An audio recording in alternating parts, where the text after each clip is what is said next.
CHAPTER 50 of History of the World War by Francis March and Richard Beamish.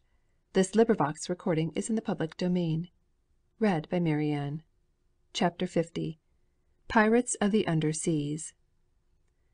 Germany relied upon the submarine to win the war. This in a nutshell explains the main reason why the United States was drawn into the war. Von Tirpitz, the German admiral, obsessed with the theory that no effective answer could be made to the submarine, convinced the German High Command and the Kaiser that only through unrestricted submarine warfare could England be starved and the war brought to an end with victory for Germany. Since August, 1914, the theory held by von Tirpitz and his party of extremists had been combated by Prince Maximilian of Baden and Chancellor von Bethmann Hollweg and others high in the council of the Kaiser. These men pointed out that, leaving out such questions as piracy on the high seas, the drowning of women and children, the destruction of the property of neutrals, there still remained the question of expediency.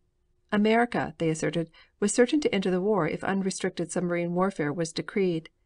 These men were denounced as cowards and von Tirpitz finally triumphed.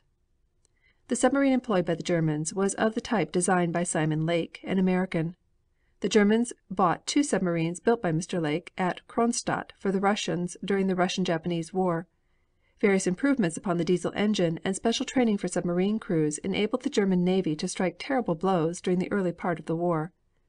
Little by little, however, the Allies discovered the answer to the submarine menace. One of these was the convoy. Fleets of merchant vessels surrounded by fast destroyers made life a misery for the submarine crews. In the early days vessels of all character fled from the approach of a submarine. The destroyers of the convoys, however, adopted a different method. They rushed at the periscopes in efforts to ram the submarine, and as they raced over the spot where the submarine had been at the rate of 22 knots or more an hour, they dropped huge containers, dubbed ash cans, containing depth charges of trinitral toluol. Seaplanes carrying bombs, small dirigible balloons known as blimps, observation balloons moored on the decks of warships, steel nets and especially devised anti-submarine mines were also factors in the general work of submarine destruction. In addition to all these, every ship, both cargo carrier and war vessel, had its well-trained gun crew, and hundreds of thousands of keen-eyed mariners daily and nightly swept the seas with binoculars watching for anything that resembled a periscope. As a consequence of this combination of destructive agencies the British Admiralty was enabled to announce at the close of the war that more than 150 German submarines had been destroyed. The names of the commanding officers of the German submarines which had been disposed of were given out by the government in order to substantiate to the world the statement made by the Prime Minister in the House of Commons on August 7th, and denied in the German papers, that at least 150 of these ocean pests had been destroyed. The statement included no officers commanding the Austrian submarines, of which a number had been destroyed, and it did not exhaust the list of German submarines put out of action. The fate of the officers was given, and of these the majority, 116, were dead. 27 were prisoners of war, 6 were interned in neutral countries where they took refuge, and 1 succeeded in returning to Germany. Further light on the subject of German submarines was given on September 18, 1918, by Senator William H. Thompson of Kansas in a speech in which he told the Senate, "The submarine is no longer a serious menace to transportation across the seas. It is, of course, an annoyance and a great hindrance, and as long as there is a single submarine in the waters of the sea every effort must be made by the Allied powers to destroy it, for it is an outlaw and must not exist.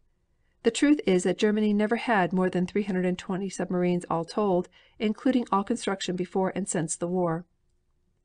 We have positive knowledge of the destruction of more than one half of these submarines, and we also know that it is practically impossible for Germany to keep in operation more than 10% of those remaining. It is therefore reduced to a negligible quantity, so far as its ultimate effect upon the result of the war is concerned." I saw a reliable statement in France to the effect that there is one ship of some character leaving the eastern shores of America for the war zone every 6 minutes, and it is only a few vessels which were ever torpedoed, estimated at about 1%. This is less than the loss by storm and accident in the early days of transportation, and is not much greater than such loss now. We must bear in mind that we read only of the ships which have been torpedoed, and we see but little account of the hundreds of ships which pass over the ocean safely and undisturbed. 300,000 soldiers are conveyed across the Atlantic every 30 days, and an average of about 500,000 tons of freight carried to the French coast. There are warehouses in only one of the many ports of France with a capacity of over 2,000,000 tons. It is to the Navy that the credit for the destruction of this outlaw sea going craft is due. The Navy is and has been the backbone of this war, the same as it has been of almost every great war in history. Without the Allied navy the submarine would have perhaps accomplished its nefarious purpose in starving the European Allies and in preventing them from securing the necessary munitions of war to defend themselves. It has utterly failed in this respect. The Allies are amply supplied with food, and there are provisions enough on hand now, if every ship should be sunk, to last the Allies and armies for months.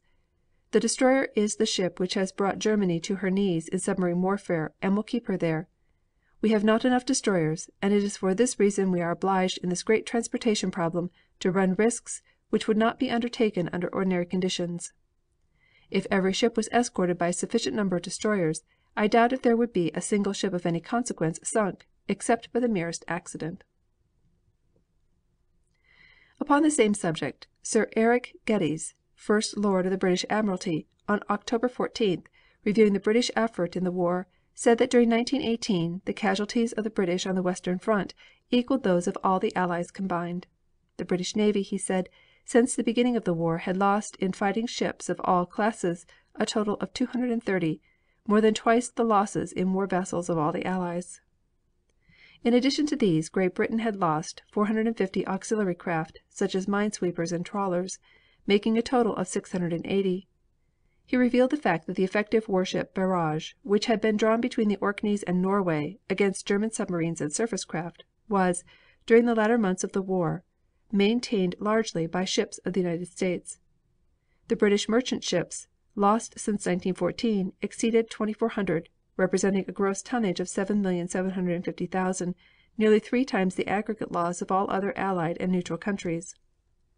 In his statement on the submarine situation, he said: In February, 1917, the ruthless submarine warfare confronted us, whilst the armies in France at that time were feeling a sense of superiority over the enemy which was illustrated by the successes of the battle of Arras, the taking of Vimy Ridge, the advance between the Ancre and the Somme, the offensive in Champagne, Chemin des Dames, Messines and Passchendaele ridges.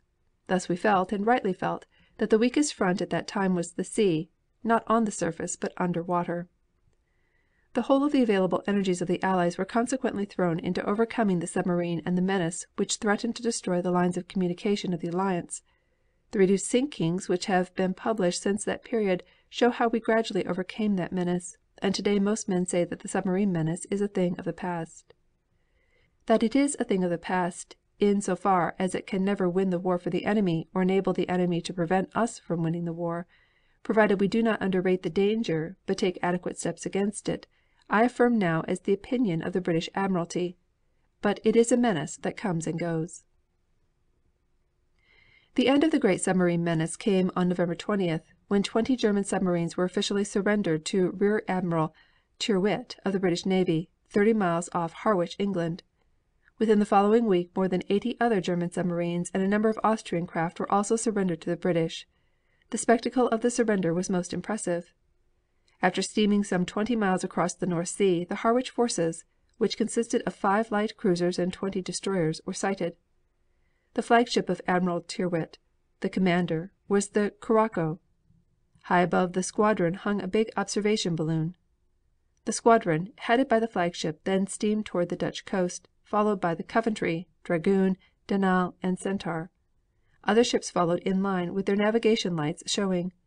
The picture was a noble one as the great vessels, with the moon still shining, plowed their way to take part in the surrender of the German U-boats.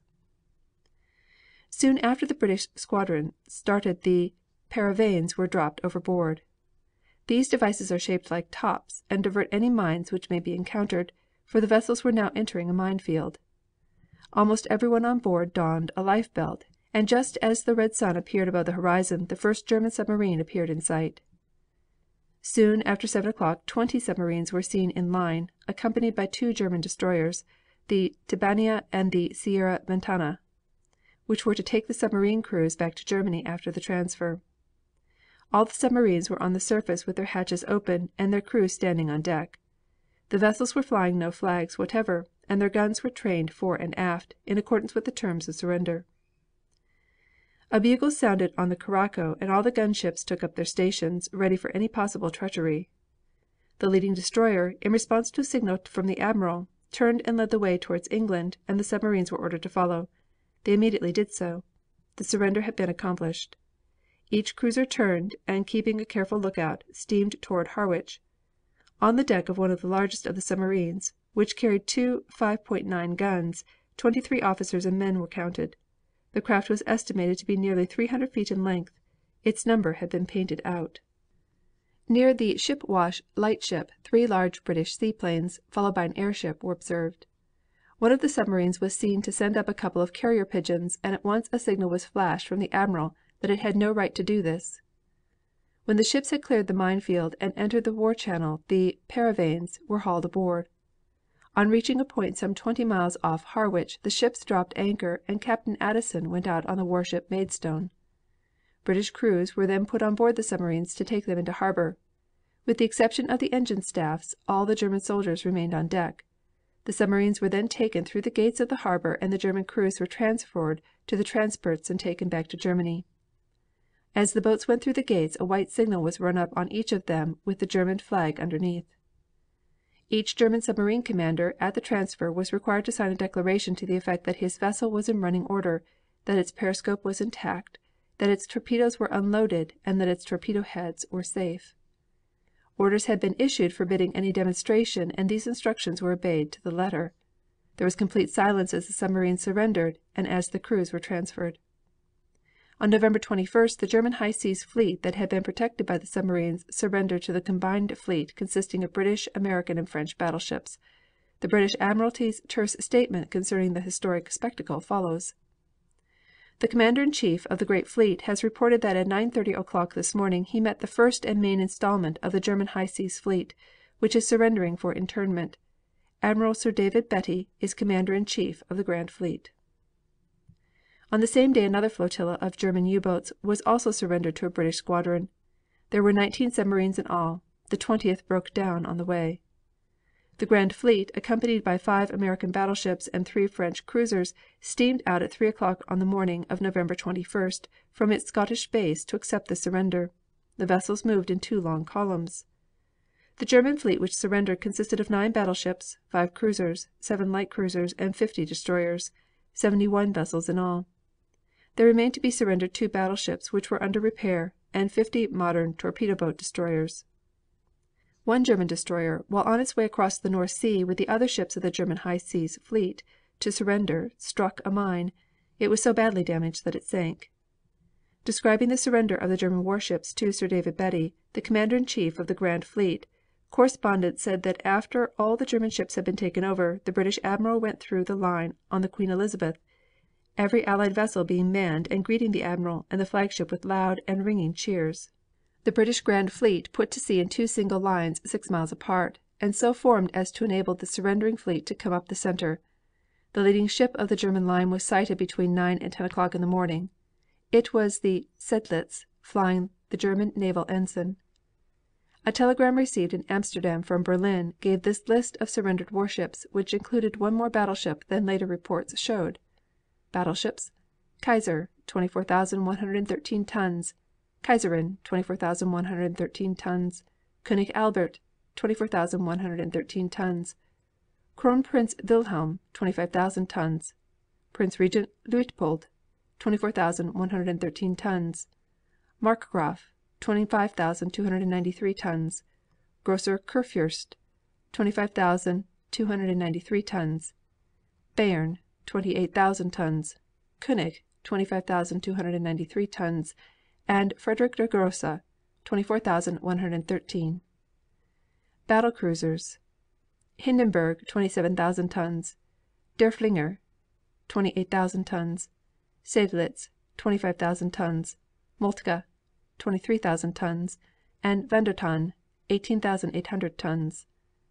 Light cruisers: Bremen, 4,000 tons; Bremer, 4,000 tons; Frankfurt, 5,400 tons; Kulm, tonnage uncertain; Dresden, tonnage uncertain; and Emden, 5,400 tons.